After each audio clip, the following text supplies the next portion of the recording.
우리 함께 말씀 보도록 하겠습니다. 함께 보실 말씀 이사야 1장 말씀을 우리 함께 이 시간 보도록 하겠습니다. 이사야 1장 우리 1절에서 9절 말씀입니다. 이사야서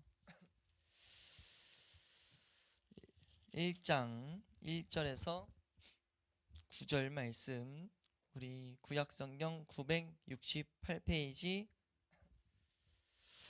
우리 한 목소리로 합독하도록 하겠습니다. 함께 읽습니다. 시작.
아멘.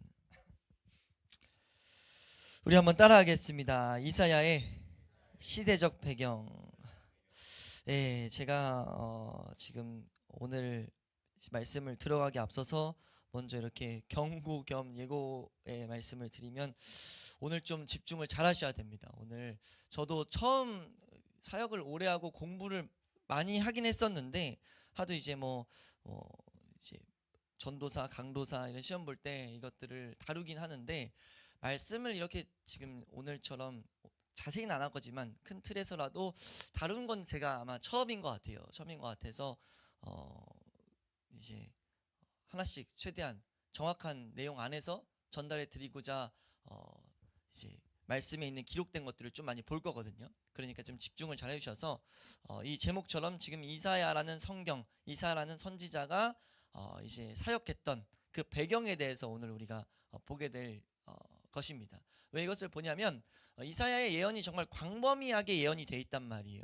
근데 이 광범위한 예언이 특히 우리가 보게 된 그 예언 중에 중심이 이사야 53장이었는데, 이사야 53장이 어떤 시대 가운데 어떠한 맥락 가운데 이렇게 주어졌는지를 알면 이 말씀에서 우리에게 하시고자 하는 말씀을 더욱더 또렷하게 우리가 볼 수 있고 들을 수 있기 때문입니다.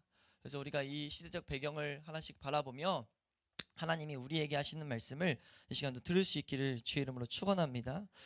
우리가 역사적 배경을 간단히 살펴보면은 이 이사야라는 인물은 그 아하스가 아니죠, 아모스라는 인물의 이제 자녀였어요. 근데 이 아모스라는 인물도 누군지 모르고 이사라는 인물도 사실 그렇게 구체적으로 누군지에 대해서 자세히 설명이 안 돼 있습니다. 근데 이제 마치 그 이름이 여호와는 구원이시다라고 한 것처럼 그의 모든 사역이 여호와의 그 구원을 나타내는데 하나님이 이렇게 사용하셨던 것을 볼 수 있거든요. 여기서 하나만 더 말씀드리면, 이 아모스는 선지자 아모스와 그냥 동명이인의 사람입니다. 선지자 아모스가 있는데 그 인물은 아니에요. 근데 이제 그런 인물로서 나타나 가지고 사역을 하는데 우시야라는 네 왕을 거쳐요. 우시야라는 왕으로 시작해서 이제 우시야, 요담, 아하스, 그리고 히스기야, 이게 네 왕을 거치는데 적어도 그래서 시간들을 따졌을 때 한 60년 정도 이제 이사야는 사역을 했을 것이다, 사역을 했다라고 이제 우리가 보게 됩니다. 그리고 그 마지막 왕인 히스기야라는 왕보다 좀 더 오래 살았다, 이런 것들을 이제 역사적으로 보면은 발견할 수가 있어요. 근데 이제 기록된 것은 이제 히스기야까지를 기록하면서 이사야의 예언적 사역은 이제 마치고 사라집니다. 그 뒤에 등장을 거의 안 해요. 구약을 봐도 이사야는 언급이 서로 안 되는, 선지자들끼리 막 서로 언급이 되거든요. 근데 이사야는 3번인가 언급되고 언급이 안 됩니다. 그리고 대부분을 신약 성경에서 언급해요. 하나님이 이 인물을 선택하셔서 하나님의 이 구원 계획을 나타내고자 하셨다라는 것은 명확하다는 것을 우리가 이제 이 가운데서 보게 됩니다. 그래서 이런 배경을 가지고 우리가 오늘 집중적으로 좀 볼 것은 이 네 왕이 어떠했는지에 대해서 우리가 좀 간단히 보고 그 뒤에 이제 메시지를 우리가 종합적으로 볼 텐데, 이사라는 성경을 말씀드릴 때 크게 두 부분으로 나뉜다고 말씀드렸어요. 하나는 1장부터 39장, 마치 구약이 39권 있는 것처럼 39장으로 나뉘어지고, 두 번째는 이제 40장부터 마지막 66장 27장으로 나눠집니다. 신약 성경에 27권이 있거든요. 마치 이 비율처럼 정확히 나눠지는데 내용적으로도 완전히 구분이 돼요. 1장에서 39장은 이제 역사적인 내용도 같이 막 가다면, 특히나 마지막 4장, 이제 몇 장이죠? 마지막 내면 39, 38, 37, 36, 36부터 39장은 완전히 역사적 내용에서 열왕기상 내용을 거의 동일하게 복사해서 넣어놨습니다. 그러니까 그 역사적인 내용을 넣은 것은 중추적 중간 역할을 하는데, 40장부터 넘어가는 그 중간 역할을 하는데, 이제 이런 구조를 갖고 있는데, 이 구조의 도드라진 특징이 이제 이 네 왕을 설명하면서 나타나게 돼요. 이 네 왕을 우리가 이제 봐야 되는데, 이스라엘의 네 왕, 이때 아니면 우리가 자세히 볼 기회가 없어서 우리 한번 띄워주실래요? 이스라엘, 혹시 그 성경, 구약 성경 많이 읽어보셨으면 이스라엘이 두 나라로 나뉜 건 혹시 아시나요? 이스라엘이란 나라가 두 나라로 나뉘어요. 두 나라로 왜 나뉘냐면은, 이제 그 이스라엘의 왕이 처음 생긴 게 사울 왕, 1대 왕이 사울이고 2대 왕이 다윗입니다. 다윗까지 많이 들었죠. 그리고 진짜 유명한, 세상에서도 유명한 솔로몬이 나타나요.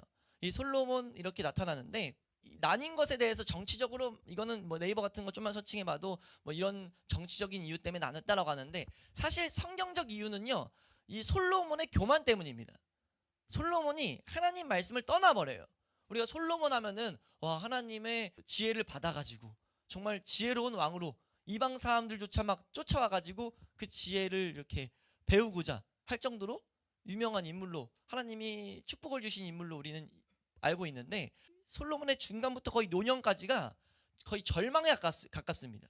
우리 그 유명한 것 중에 하나가, 솔로몬은 아내가 몇 명이었죠? 1000명이었어요. 1000명인데 비극은 이방 나라 여인들과 그렇게 많이 결혼합니다. 근데 그것을 하나님이 하지 말라고 중간에 계속 말씀하세요. 왜 하지 말라고 하냐면은, 너가 이방 여인을 받아들이면 이방 여인들이 섬기고 있던 신들을 같이 섬기게 될 거야. 그러니까 너 그러지 말고 그런 나에게 악한 모습 버리고 돌아오라는 식으로 말하는데, 솔로몬이 안 들어요.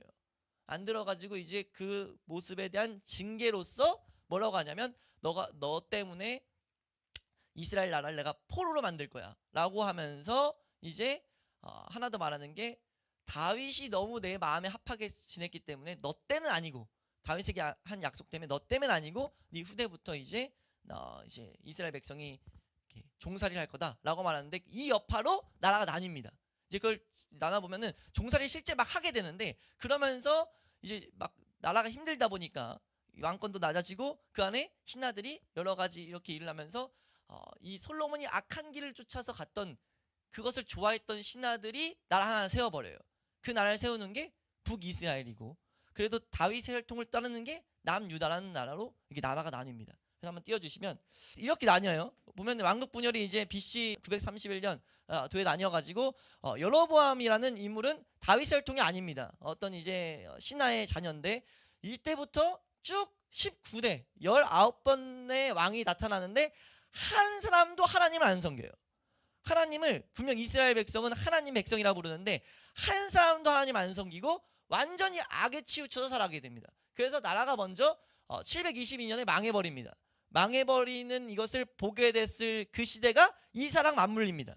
이걸 본 이유가 뭐냐면, 이사야가 맞물려요. 그러니까 이게 하나님의 심판 때문에 북이스라엘이라는 나라가 완전히 망해버리는 거예요. 이 중간중간도 침탈은 당하거든요. 종살이를 어설프게 하는데 국권이 없어지지 않아요. 그러니까 국권, 그 나라의 자체가 없어지지 않았는데 우리나라가 일제 침탈 때 아예 국권을 상실했던 것처럼 이때 아예 이 북이스라엘이라는 나라가 지도상에서 지어집니다.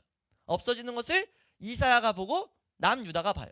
네, 이거 말고 하나 더 다른 걸로 띄워주시면 보시면 여기 빨간색은 그냥 하나님만 안 들은 사람들이고 여기가 북이스라엘이고 남유다인데 남유다의 왕들 중에는 그래도 하나님을 그래도 섬겼던 하나님 말씀대로 살고자 했던 왕들이 나타나요. 근데 그 첫 번째 위에 올려주시면 첫 번째는 형편없어요. 나눴을 때 자체는 하나님을 다 떠납니다. 왜냐하면 이거는 그 아버지였던 솔로몬, 할아버지였던 솔로몬의 잘못이에요. 솔로몬이 완전 그 이방신들을 섬긴 걸 보고 좋아 보였던 여러 가지 이유 때문에 이들이 정신을 못 차리다가 하나님을 그래도 쭉 이렇게 섬기다가 또 이상하게 섬겼다가 이 요아스, 아마샤, 이사야, 요담까지 하나님을 잘 섬겨요. 근데 여기서 여기 우시야, 이 우시야부터 이사야가 일합니다. 우시야 마지막 739년이라 적혀 있는데 여기가 739년부터 이사야가 공식적인 부르심을 받아요. 근데 그 이전에도 우시야가 통치할 때도 이사야는 살아 있었어요. 그래서 하나님이 말씀하시고 이런 것들이 이제 뭐 이사야 6장 같은 데 보면 우시야라는 이름을 가지고 예언한 내용들이 중간중간 등장합니다. 그러니까 공식적인 사역은 우시야 마지막에 시작했지만 사역이란 건 뭐냐면 이스라엘 백성들에게 가서 하나님 말씀을 전달하는 것들. 이것은 이 우시야 왕이 끝날 때 통치가 끝날 때부터 시작하지만 우시야 시대도 이사야는 살고 있었어요. 그래서 이제 우시야부터 요담, 아하스, 히스기야까지 사역하고 사역이 끝납니다. 이게 이제 큰 틀에서의 역사적 배경이에요. 근데 우리가 아까 이제 솔로몬이 잘못했던 것을 우리가 한번 보고 가야 되는데 이게 열왕기상 11장 1절에서 4절부터 해서 이제 이것이 이렇게 나뉘게 된 내용이 기록되고 있습니다. 열왕기상 11장 시작.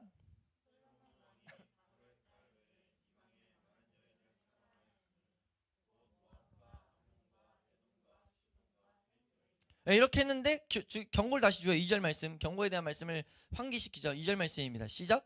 여호와께서 일찍이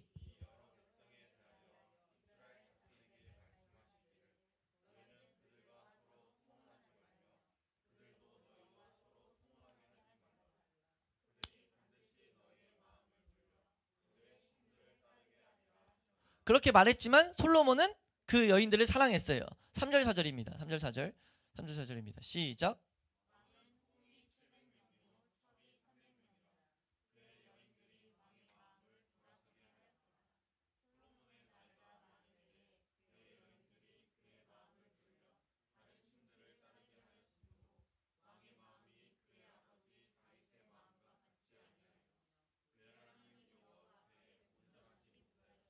예, 하나님 앞에 온전하지 못한 마음이 이 왕, 이 솔로몬에게 오게 됩니다. 하나님이 솔로몬에게 이렇게 말씀하시는 내용이 9절 10절 말씀, 9절 10절 말씀입니다. 하나님이 지적하시거든요. 한번 말씀 읽습니다. 시작.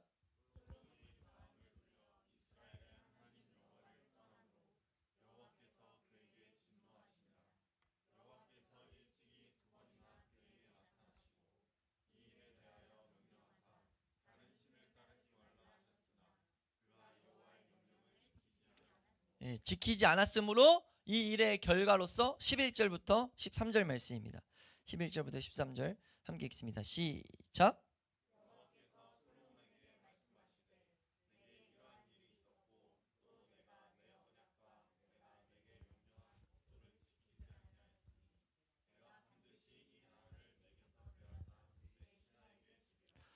그러나 내 아버지 다윗을 위하여 내 세대에는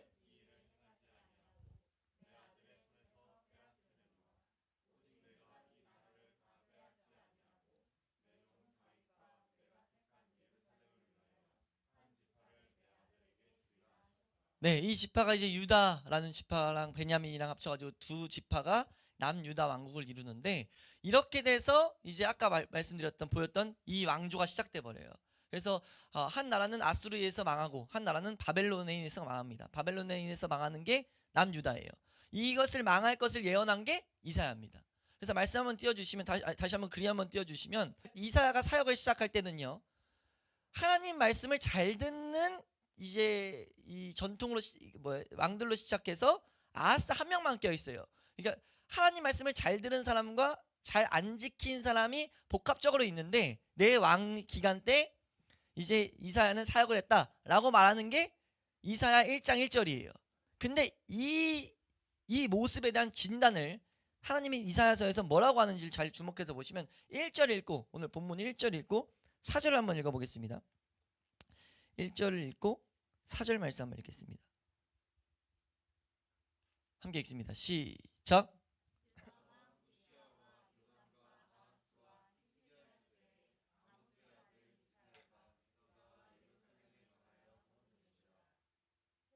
네, 4절입니다. 시작.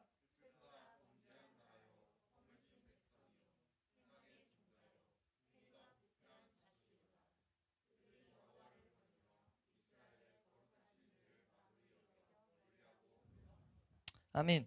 예, 이렇게 지금 진단을 뭐라고 하냐면은 이 나라는 그냥 슬프다 범죄한 나라라고 지금 경고하고 있는 게 이사야서예요. 그러니까 하나님이 지금 겉으로 보기에는 이제 왜 하나님을 따랐다고 파란색으로 표시가 되냐면은 그래도 제사를 드리고 하나님 앞에 예배를 드리고 하나님 말씀대로 살려고 조금씩은 해요. 근데 이 왕들이 조금씩 이제 초점이 엇나가 버린 것들이 중간중간 나타납니다. 이 우시야 왕이 이제 어떤 일에 대한 기록이 있냐면, 우시야라는 왕을 간단히 우리가 이제 살펴보면은 역대하 26장 4절 말씀 한번 보시면 이렇게 분명 말은 합니다. 역대하 26장 4절. 첫 왕이에요. 첫 왕. 이사야가 언급한 첫 왕입니다. 네, 함께 읽습니다. 우리 앞에 나오죠? 함께 읽습니다. 시작.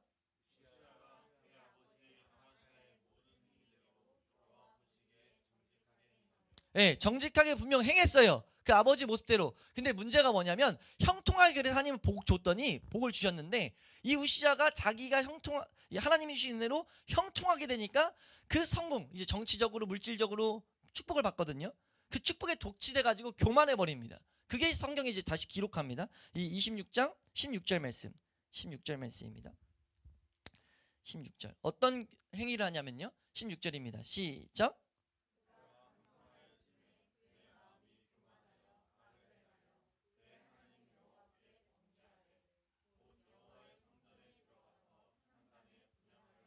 네, 지금 뭘 했냐면 이 우시야가 하나님 앞에 복을 받다 보니까 어떤 생각이 있냐면, 아, 내가 복 받았으니까 하나님 앞에 하는 이 제사장의 직무도 내가 할래 라고 해서 들어간 거예요. 이게 뭐냐면 제사장의 직무는 제사장 가문만 할 수 있었거든요. 근데 이걸 무시한 거예요.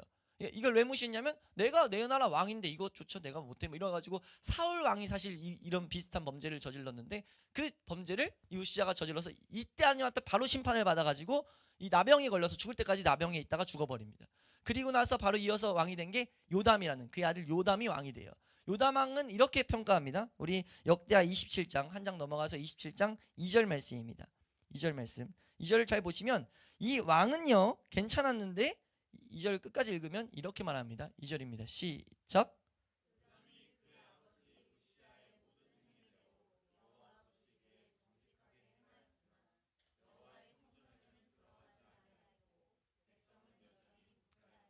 지금 여기서 말하는 게 여호와의 성전에는 들어가지 아니하였거를 왜 또 꼭 집어서 말하냐면 아버지가 이런 실수한 것을 요담은 봤어요. 봐가지고 아 이러면 안 되는구나를 배웠어요. 배웠는데 이 요담이라는 왕 자체가 뭔가 강력하게 카리스마 있게 이렇게 하나님의 말씀을 전한 건 아니고 나만 이렇게 어설프게 하다 보니까 백성들에게는 제대로 못 가르쳤단 말이에요. 백성들은 계속 그래서 우상숭배를 하고 있던 거예요. 그런 상황 속에서 이제 이 요담이 16년 동안 통치를 하고 이 아들 아하스가 등장하는데요. 이 유다 왕국에 유례가 없는 폐역, 아주 완악한 길로 빠지게 만드는 게 아하스입니다. 완전히 난리를 쳐요. 아하스란 인물이 이렇게 말하는 게 역대하 28장 2절 3절 말씀 보시면요. 역대하 28장 2절 3절. 이때쯤에 뭐가 일어나냐면은 이 아하스가 딱 통치를 시작할 때쯤에 북이스라엘이 망해버려요. 북이스라엘이 망한 게 선지자들 통해서 계속 말하는 게 하나님 말씀대로 안 행해서 망한 거야 라고 하는데 이 아하스는요 이 말씀들 쭉 읽다 보면 뭐가 있냐면 하나님이 뭐 그렇게 그럼 하나님이야 하나님이란 분을 모르니까 이게 말라기서에 그런 기록이 나오거든요. 하나님이 주신 사랑이 뭔지를 모르고 하나님이 주시고자 하는 복이 뭔지를 모르니까 이 아하스가 자기 시선에는 왜 이럴 땐 복을 주고 이럴 땐 복을 안 줘? 무섭긴 무서운데 하나님이. 그래서 하나님에 대한 엄청난 대적감을 갖고 있는 게 이 성경 안에서 묻어나요. 그래서 2절 3절에 뭔 짓을 시작하냐면 분명히 이 위까지는 하나님을 섬기는 제도가 있었는데 이걸 다 망가뜨리기 시작합니다. 의도적으로. 2절 3절입니다. 시작.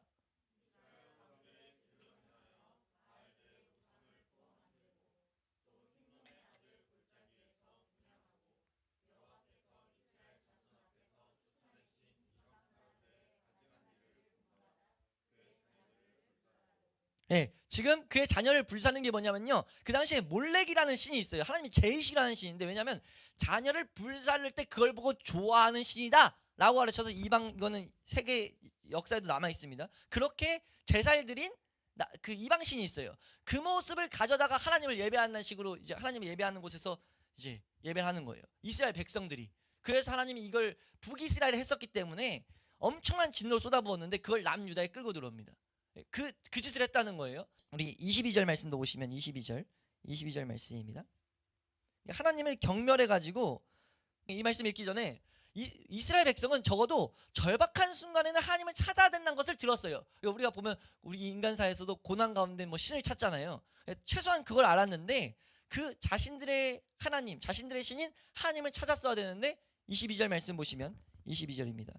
시작.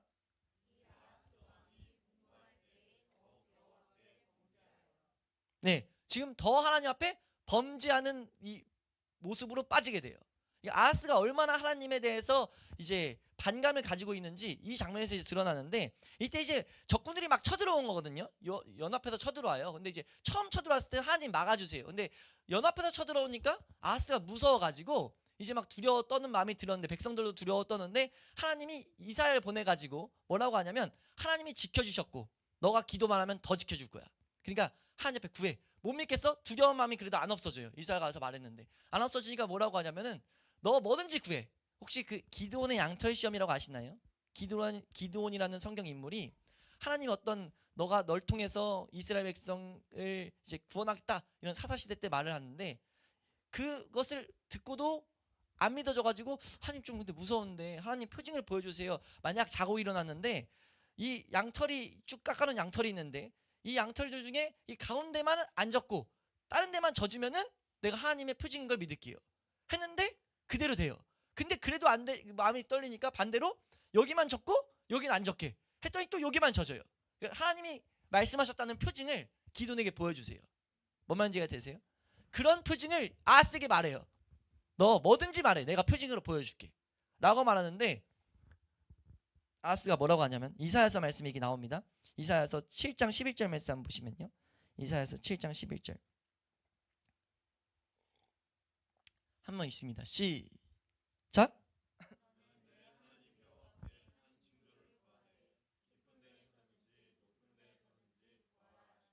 네, 지금 이 말이 뭐냐면 징조 구해. 내가 널 도와줄 거라는 징조 구해봐.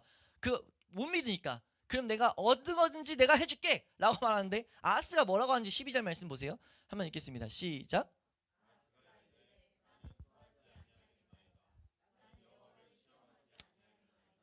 그래서 지금 딱 보기에는 아하스가 하나님도 시험 안 하고 대단하네. 근데 지금 나는 구하지 않겠습니다 라고 한 이유도는요 하나님 내가 하나님 도움 안 받겠어요 예요 이거 사실. 근데 거기서 좀 꺼리끼니까 거기서 정의로운 척 의로운 척 말하려고 하나님을 시험하지 않겠다라고 지금 말한 거예요. 왜 그렇게밖에 볼 수 없냐면요 이렇게 말하고 나서 뭐 하냐면 하나님이 하지 말라고 하는 출애굽기 말씀 같은 데 보면은 하나님이 이방 나라들과 연합해서 같이 뭐 하려고 하지 마 라는 경고를 계속 이스라엘 백성들에게 줬거든요. 근데 이 야스가 뭐 하냐면 하나님 도와주겠다고 하는데 거절하고 나서 아수르 왕 그 당시에 쳐들어오는 왕 외에 그 연합군 외에 옆에 아수르 왕이 좀 강대국이었단 말이에요. 그에게 도와달라고 요청을 보내요. 근데 어떻게 요청을 보내냐면 하나님의 전에 있는 기물들을 빼가지고 그거 갖다 주면서 요청을 보내요. 뭔 상황인지가 되세요? 하나님이 와가지고 내가 도와줄게 했는데 하나님 나 도와줄게 증거 뭐만 돼 아무거나 증거만 요청해 내가 증거 보여줄게 라고 했는데 그걸 거절하면서 나 하나님 시험 안 할 거예요. 그러면 사실 그게 진짜면 하나님이 도와준 걸 믿어요 야 되는데 그게 아니었다는 거죠. 하나님 도움 안 받겠다는 거예요. 그래서 자신이 생각했던 지혜대로 이방의 나라의 그 옆에 세 나라가 여러 나라가 쳐들어왔으니까 더 강대 옆에 좀 센 나라가 날 도와주면 이길 거야 라고 해서 이 나라에게 도움 요청을 하는데 요청하는 모습이 뭐냐면은 성전에 있는 기물들을 금은 보화를 뜯어가지고 그거 갖다 주면서 도와달라고 해요. 말씀 보시면 우리 열왕기하 16장 8절입니다. 7절 8절 읽을게요. 열왕기하 16장 7절 8절 함께 읽습니다. 시작.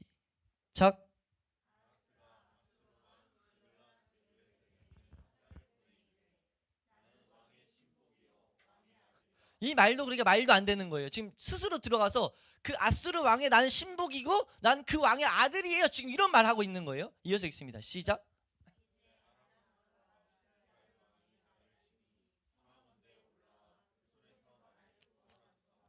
8절입니다. 시작.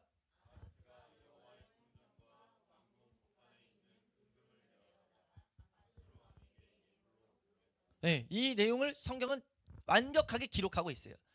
징조를 안 구하니까 하나님이 더 높은 더 뒤에 있는 징조 보냈는데 거기서 등장하는 징조가 뭐냐면 메시아에 대한 징조가 예언이 거기서 갑자기 뚱딴지가 퍽 튀어나옵니다. 내가 너희들 지금 그러니까 왜 이런 말씀이 나온지를 우리가 이 맥락 가운데 봐야 되는데 사람들이 끝까지 하나님을 의지하지 않는 마음이 있는 거예요. 하나님을 찾고자 하지 않는 마음이 있는 거예요. 그래서 하나님이 줄 수 있는 건 메시아밖에 없어요. 그러니까 메시아가 아니고서는 이 하나님의 백성이라고 일컫는 사람들이 하나님을 제대로 의지할 수가 없는 거예요. 그래서 계속해서 하나님은 메시아에 대한 예언이 나옵니다.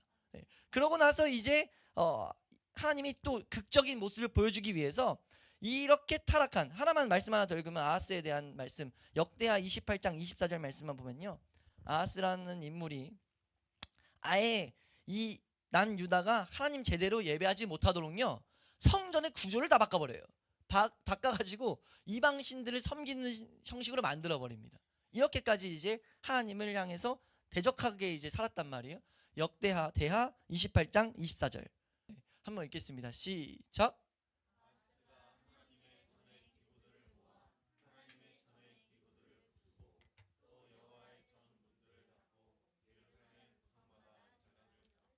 뭐 한 거예요? 백성들 예배 못 드리게 그냥 다 막아버리고 다른 신들을 섬기도록 백성을 개조해 버립니다.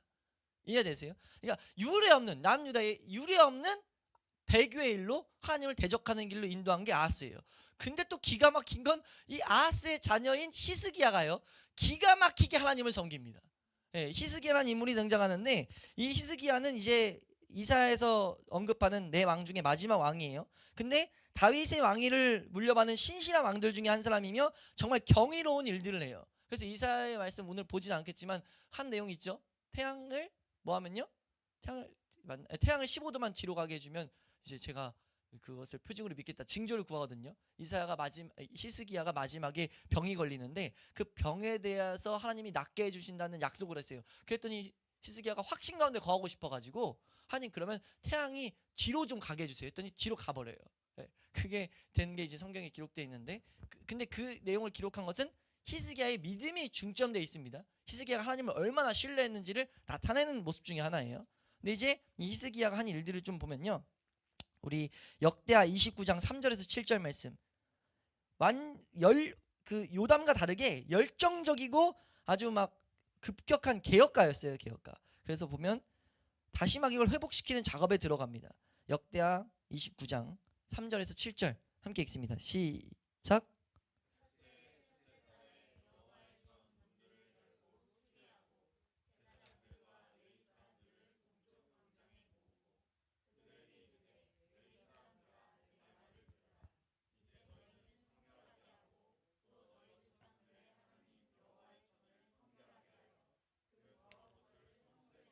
네, 넘어가기 전에 여기에서 좀만 설명하고 가면은 레위 사람들은 하나님 말씀을 전하는 사람들이었고 여호와의 성전을 섬기는 사람들이었기 때문에 이들이 먼저 거룩해져야 백성이 거룩해질 수 있게 하나님 만드셨어요. 근데 이걸 알고 있었다는 거죠. 이 히스기야는. 그래서 이 일을 행하는데 이것이 이 열왕기하 말씀 보면은 그 가운데 뭐 다른 신들 어떤 신들을 막 다 부수었다 그런 것들이 이제 열왕기하 18장에 나오는데 이어서 읽습니다. 6절에서 우리 7절까지 함께 읽습니다. 시작.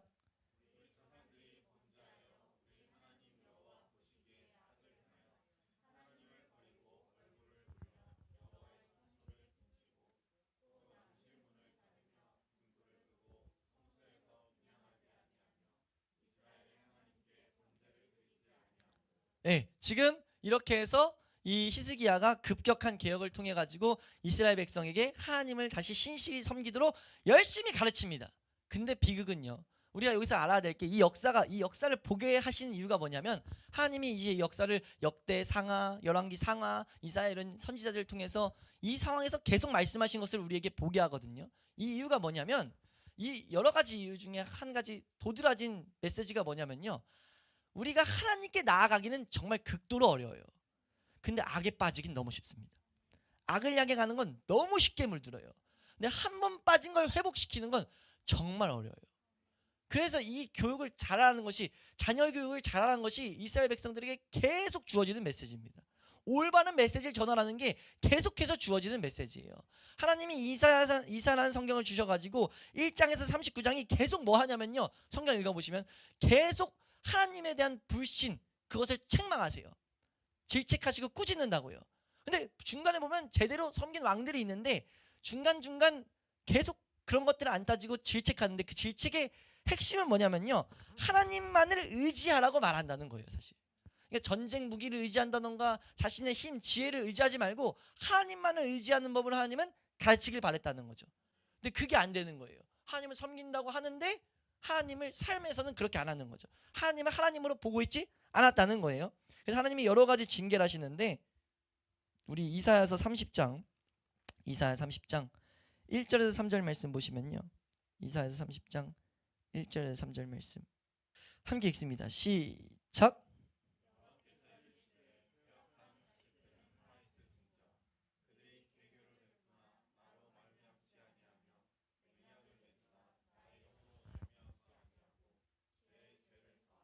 네, 하나님의 것으로 안 하고 지금 자신들의 힘으로 계속 한다는 거죠. 2절 3절입니다. 시작.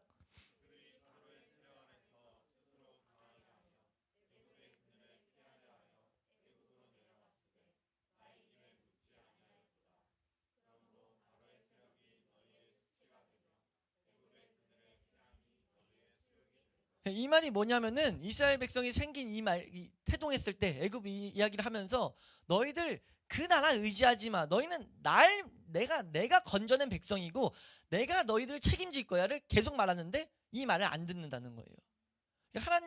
하나님을 보라고 말하는데 이스라엘 백성이 그걸 안 듣는다는 거죠. 그 31장 1절도 말씀 보면요. 31장 1절 말씀 함께 읽습니다. 시작. 도움을 구하려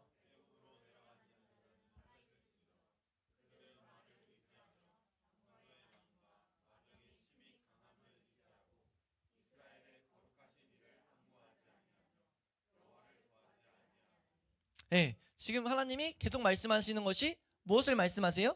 하나님을 구할 것을 이사야서 1장부터 39장을 통해서 가르치셨다는 거죠. 그리고 그 중간의 왕들은요, 잘한 왕도 있어요. 물론 히스기야는요, 너무 잘합니다. 너무나 잘해요. 이 아버지 아하스와 완전 대조될 정도로 아하스는 연합군 쳐들어왔을 때 똑같은 장면이 기록되거든요. 비슷한 상황이. 이 히스기야 때도 연합군이 쳐들어와요. 근데 그때 뭐 하냐면 신하들이 막 말해요. 왕이요, 옆에 다른 나라가 강대국 있으니까 이때는 도움을 청해가지고 이 전쟁 이깁시다 라고 하는데 히스기야가 단칼에 거절합니다. 그리고 뭐 하냐면 히스기야를 위협하는 이런 그 편지를 보내는데 그거 딱 들고 여호와의 전으로 달려가요. 그리고 딱 내려놓고 하나님 도와주세요 라고 기도하는 순간 아주 여기서 이제 여호와의 손이 쳐가지고 수많은 사람들이 이제 연합군이 죽는 장면들도 성경에 막 기록되어 있거든요. 이거 한번 볼까 이거만. 우리 이사야서 37장 36절 38절 이제 이 내용은 이제 끝날 텐데 이사야 37장 36절에서 38절입니다. 함께 읽습니다. 시작.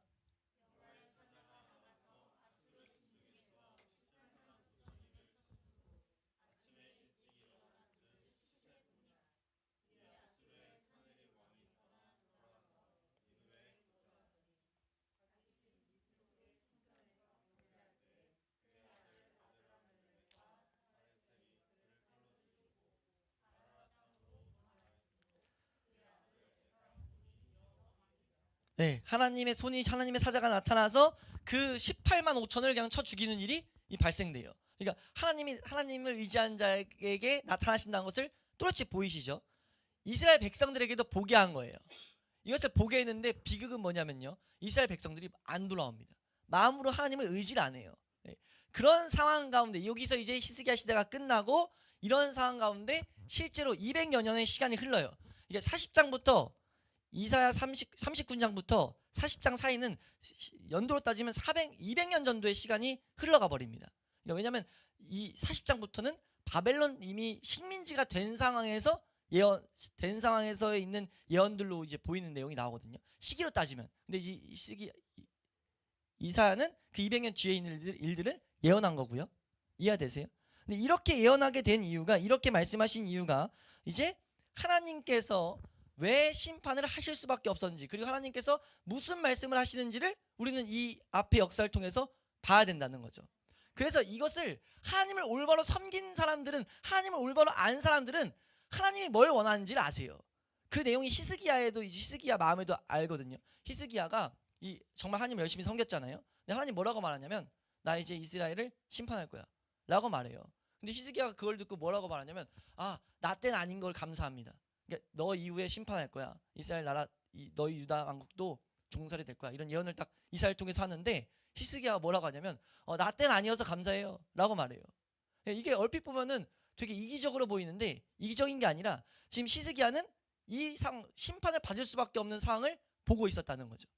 우리 이 말씀, 이 내용만 이제 보고, 우리 이사야 39장 8절입니다. 이사야 39장 8절 말씀. 우리 5절 7절부터 예언 내용부터 보시고, 이사야서 39장 5절에서 7절 함께 읽습니다. 시작. 이사야가 히스기야에게 이르되, 왕은 만군의 여호와의 말씀을 들으소서. 보라, 날이 이르니니 내 집에 있는 모든 소유와 내 조상들이 오늘까지 쌓아둔 것이 모두 바벨론으로 옮긴 바 되고 남은 것이 없으리라. 여호와의 말이라. 또 내게서 태어날 자손 중에서,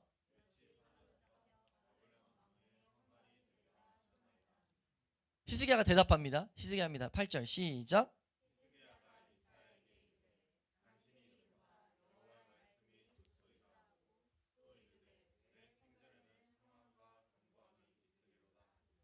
네, 지금 내 생전에는 평안과 경고함이 있다. 그래서 여호와 말씀이 좋다라고 말하는데, 이건 내가 심판 안 받으니까 괜찮은 게 아니고 하나님 앞에 그냥 감사와 찬송을 드리는데, 그 내용이 왜 이렇게 고백이 나오냐면, 히스기야는 하나님이 지금 오래 참으심으로 참고 있었다는 것을 알고 있었다는 거죠. 그래서 이 이사야서 39장의 마무리는요, 역사적 내용 중에 히스기야가 죽는 걸로 끝나버립니다. 죽는 걸로 끝나고, 실제 이제 이 이사야의 예언들이 40장부터는 예언들이 쫙 펼쳐지는데, 이 예언들이 주목을 받게 돼요. 언제 주목을 받냐면요, 바벨론 포로가 된 뒤에 주목을 받습니다. 뭔 상황인지 이해가 되세요? 예언한 내용들을 다 가르쳤는데 그 당시에 왕들이 다 안 들었거든요. 이 뒤에 이제 왕들이 펼쳐지는데, 히스기야의 아들이 므낫세라는 인물인데, 므낫세라는 인물도 특이해요. 통치 기간이 55년이거든요. 제일 길어요. 남유다 왕국 중에 제일 오래 통치하는데요. 이 므낫세는요, 할아버지가 아하스였잖아요. 아하스가 유다에 이례 없는 우상숭배를 가져왔는데 한술 더 떠버립니다. 그러니까 아하스보다 가장 극악한 왕을 뽑자면 므낫세예요. 근데 이제 첫 배도, 극악한 배도의 길을 연 것은 아하스였고, 가장 극악한 걸 따지면 므낫세입니다. 므낫세가 진짜 별짓을 다 해요. 막 이제 그 몰렉도 당연히 끌고 들어오고, 아하스가 했던 것들보다 더 심하게 우상숭배를 깔아버려요. 근데 이 므낫세의 말년이 좀 특이한 게, 하나님이 돌아올 기회를 주시는데 돌아옵니다. 므낫세가 돌아와요. 언제 돌아오냐면요, 환란을 진짜 된통 받았을 때, 이제 포로가 됐을 때, 포로된 끌려가요. 이제 이 므낫세가 끌려가는데, 그 궁정 안에서 하나님을 찾으라고 했는데 하나님을 찾아요. 찾아서 하나님의 도우심을 경험합니다. 그래서 므낫세의 말년은요, 다시 자기가 잘못했던 것들을 회복해요. 열심히 회복하려고 막 해요. 회복하려고 하고, 이제 그 회복하려는 것을 통해서 므낫세의 아들이 누구냐면은 요시야라는 인물이 나오는데, 요시야라는 인물이 유다의 최고의 왕입니다. 그러니까 다윗 다음으로 하나님을 정말 잘 섬긴, 히스기야보다 더 잘 섬긴, 평가받기를 하나님을 정말 잘 섬긴 최고의 왕으로 불리면서, 이제 이스라엘 백성들도 막 존경하고, 왕들이 이제 나라가 회복되기 때문에. 그렇게 되고 나서 이제 요시야라는 정말 빛나는 인물이 등장하고 나서, 아들이 누구냐면, 아들이 누구더라요? 암몬인가요? 암몬이 등장하는데, 암몬이 2년 동안 짧게 통치하고 그 뒤에 여호아스, 여호아김, 여호아킨, 시드기야라고 끝나버려요. 시드기야가 마지막에 하는데, 이 나머지 인물들은요 다 그냥 배교입니다. 그러니까 빛나는 사람 등장하고 다 배교예요. 우리가 지금 이 역사 가운데 봐야 될 게 뭐냐면요. 하나님이 한결같이 계속 보이시는 게 있어요. 뭐냐면 사람이 지독하게도 하나님 앞에 서기를 싫어한다는 거예요. 아무리 표징을 보여도 싫어한다는 거죠. 그래서 하나님께서 이사라는 인물을 통해 가지고 39장까지 계속 심판하셨어요. 심판의 경고를 하시고 예언을 상세하게 예언하셨어요. 그리고 그 예언이 실행됩니다. 실현돼 버리죠. 그래서 이스라엘 백성들에게 어떤 생각이 드냐면, 와, 아니 이 이사야가 39장까지 바벨론이라는 나라의 포로가 될 것, 하나씩 끌려갈 것, 환관이 될 것 맞췄는데 환관이 되죠. 실제 다니엘과 새 친구들 나타나잖아요. 다 그 뒤에 나타나는 거거든요. 실제가 되고 나니까 너무 놀라운 거예요. 와, 이렇게 정확하게 하나님 말씀하셨다고 하니까 그 뒤에 뭐가 믿어집니까? 이사야가 말했던 수많은 예언들이 믿어지는 거예요. 40장 말씀 보면 이런 예언이 펼쳐집니다. 40장 1절부터 31절 다 읽으면 너무 복된데, 그래서 1절에서 한 2절 말씀까지 읽어보시면 이 말씀을 마음에 두며 살아갈 수밖에 없게 됐어요. 이스라엘 백성은. 함께 1, 2절 말씀 읽겠습니다. 시작.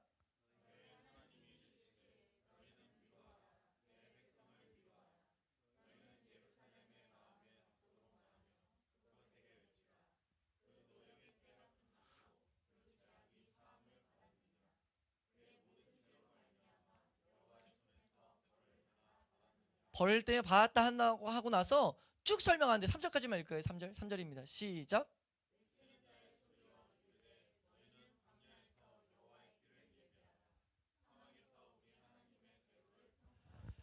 이렇게 메시아를 말하는, 메시아에 대한 인물이 살짝 그 그림이 그려지면서 그 메시아를 통해서 회복할 역사를 정말 아름답고 광활하게, 정말 놀랍게 가슴 벅차게 막 펼치시는데, 우리 30, 31절 말씀 읽고 41장까지만 읽고 이제 이 내용은 또 넘어갑니다. 30장 31절 32절 40장 30절 31절 함께 읽습니다. 시작. 소년이라도 피곤하며 곤비하며 장자라도 넘어지며 쓰러지지만, 오직 여호와를 앙망하는 자는 새 힘을 얻으리니.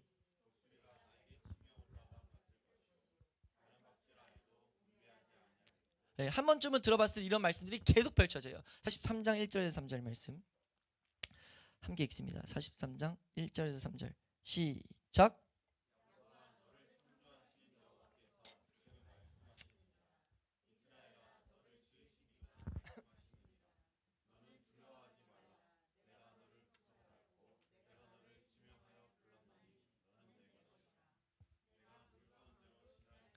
내가 너와 함께 할 것이라. 강을 건널 때에 물이 너를 침몰하지 못할 것이며, 내가 불 가운데 지날 때에 타지도 아니할 것이요 불꽃이 너를 사르지도 못하리니. 대저 나는 여호와 너의 하나님이요 이스라엘의 거룩한 이요 내 구원자임이라. 내가 애굽을 너의 속량물로 구스와 스바를 너를 대신하여.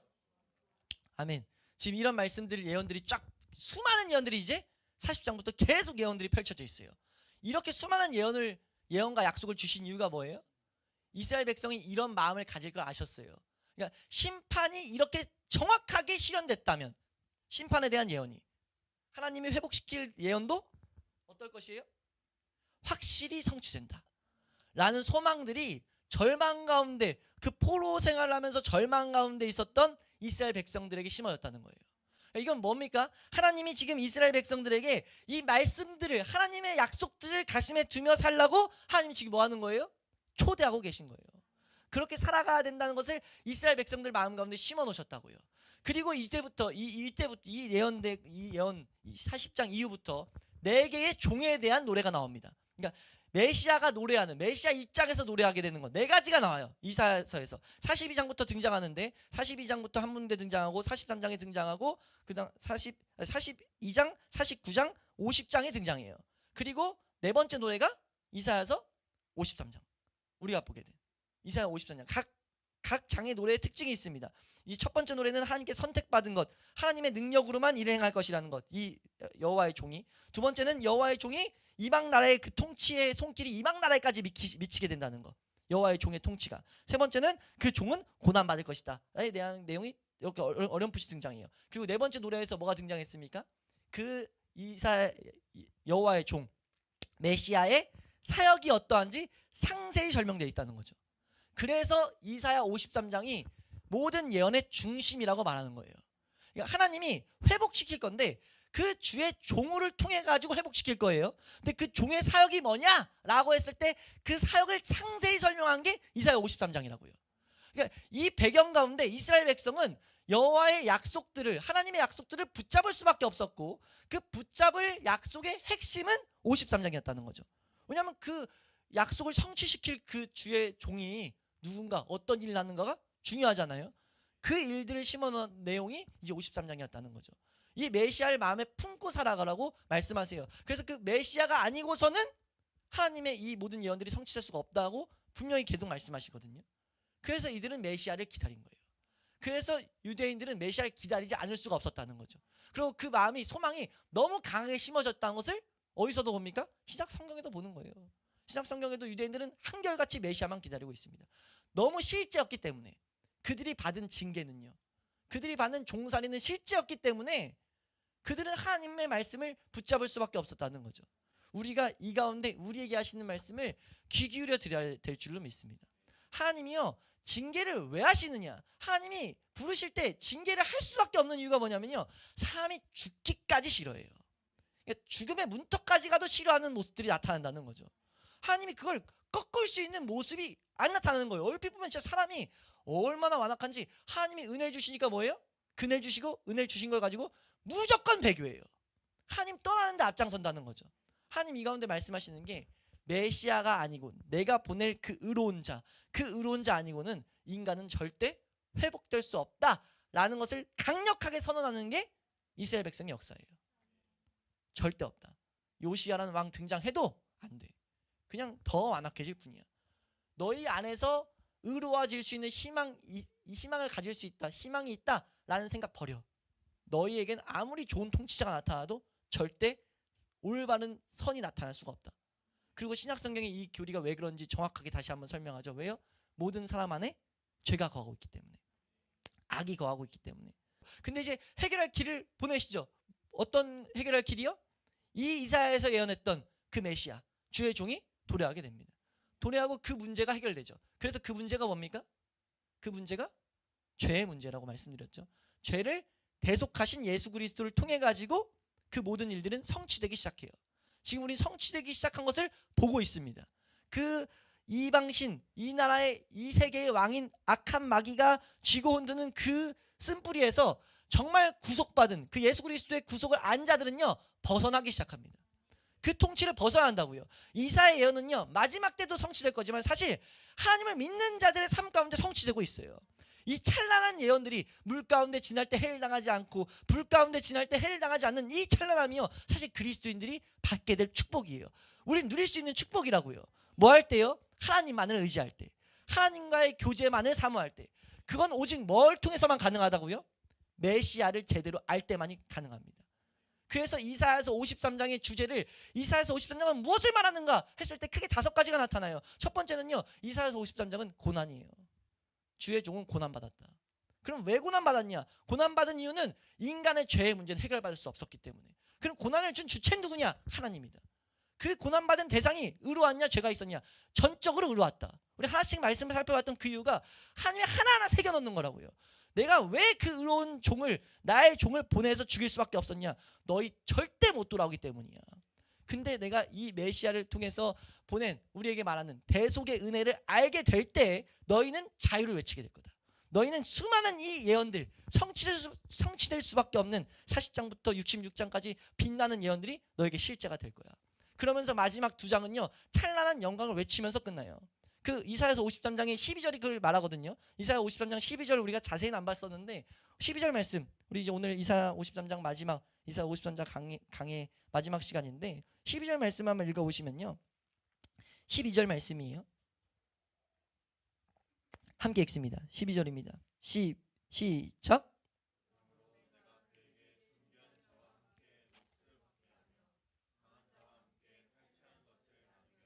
예, 지금 이 말씀이 뭡니까? 여기 지금 말씀하는 게, 그러므로 내가 그에게 존귀한 자와 함께 목을 받게 하며 강한 자와 함께 탕치한 것을 낳는다. 존귀한 자는 하나님의 백성이에요. 강한 자, 하나님 백성이에요. 우리가 이 세상에서 강해진 게 아니고 그 예수 그리스도의 대속의 은혜를 가진 자들이 여호와의 영을 받을 수 있기 때문에 존귀하고 강한 자가 됩니다. 그 자들과 함께 뭐 하냐면요, 탈취한 것, 이 세상의 모든 것들, 하나님이 이제 천지창조 때 이 마귀가 가져갔던 이것들을 탈취해 가지고 나눠주기 시작해요. 요한계시록 말씀에 뭐라고 말하냐면, 예수 그리스도가 오셔서 이 세상을 다스리실 건데, 그 다스릴 때 예수 그리스도를 믿는 자들이 함께 이 나라를 함께 다스릴 것이다. 1000년 동안 왕노를 할 것이다. 그리고 새 하늘과 새 땅이 왔을 때 그때 영원토록 함께 왕노를 할 것이다. 라는 선언을 합니다. 그 선언의 맛보기를 우리는 이 세상에서 할 수 있는 자들이 되는 거예요.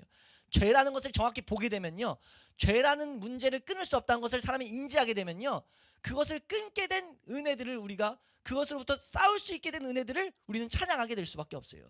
그리고 그 찬양을 맛보게 될 때 우리는 뭘 보게 되냐면요, 그 마지막 때, 마지막 영원한 예수 그리스도 다시 오셔서 이 세상 끝났을 때 세세토록 왕노릇 하겠다는 그 약속이요, 우리에게 소망이 됩니다.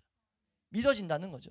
요한계시록 11장 15절 말씀, 요한계시록 11장 15절 말씀 함께 읽습니다. 시작.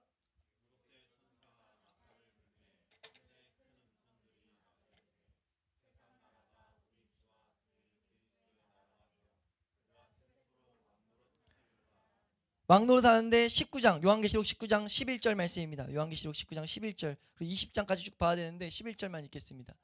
11절 함께 읽습니다. 시작.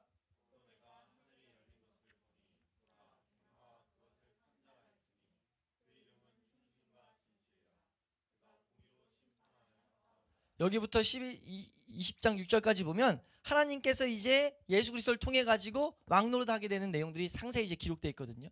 이 일들이 예수 그리스도를 통해서 구원받은 자들이, 의로움을 받은 자들이 얻게 될 은혜임을 우리도 봐야 된다는 거예요. 이 시대에도 동일하게 우리에게 말씀하시는 줄로 믿습니다. 하나님 말씀하세요. 계속 부르신다는 거죠. 이 부르심은 계속해서 동일하게 우리에게 주어지고 있습니다. 단지 우리는 이스라엘 백성들처럼 동일하게 듣기 싫어한다는 거죠. 이방신들이 뭐예요? 성경에서 말하는 이 세상의 돈, 즐거움, 명예, 내가 나만 중시하면서 살아가는 이 삶을요, 쫓아가는 건 너무 즐거워요. 내 삶에 그것들을 기준 세우는 것은 너무 즐겨합니다. 근데 하나님의 사람들조차도 하나님만을, 말씀만을 쫓아서 가는 것을 싫어한다는 거죠. 그것을 즐거워하지 않는다는 거예요. 오직 뭐만이 가능합니까? 여호와께서 보내신, 하나님께서 보내신 주의 종을 제대로 알 때야만이 회복될 수 있어요. 우리에게는 선한 게 나올 수가 없습니다. 그것을 말씀하는 게 의를 받는 거거든요.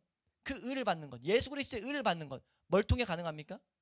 예수 그리스도를 제대로 알 때 가능해요. 예수 그리스도를 아는 지식이 그래서 중요하다는 거죠. 예수 그리스도가 우리를 위해서 대속하신 그 대속의 의미를 제대로 알아야 된다는 거예요. 그럼 그 대속의 의미를 알려면 반드시 뭐가 필요한데요? 우리 안에 이 죄의 문제를 자각하지 않고서는요, 그 대속의 의미를 죽었다 깨어나도 우리는 이해할 수가 없어요. 머리로는 알 수 있죠. 내 것이 될 수 없다고요. 내 것이 되게 하기 위해서 하나님은 이 예언들을 우리에게 주신 줄로 믿습니다. 그러니까 기독교인의 책무는 무엇이냐면요, 우리가 하나님을 이용해서 건강과 부를 취하는 것도 아니고, 우리가 마케팅을 해가지고 대형 교회를 이루는 것, 전도 많이 하게 하는 것, 그거 아니에요. 그게 아니라 우리는요, 오직 이 복음, 이것이 복음인데 이 복음을 전파해가지고 예수 그리스도의 구원에 대한 지식을요, 세상에 널리 알려야 되는 거예요. 이것이 우리의 의무라는 거죠. 그 의무를 감당하기 위해선 우리가 먼저 그 대속의 의미 가운데 거하고 그 은혜를 누려야 될 줄로 믿습니다. 그래서 우리가 이 은혜를 이사야서 53장에서 주는 이 메시지를 마음 가운데 새겨놓을 수 있는 우리 죽동 회복의 교회가 될 수 있기를 소망합니다.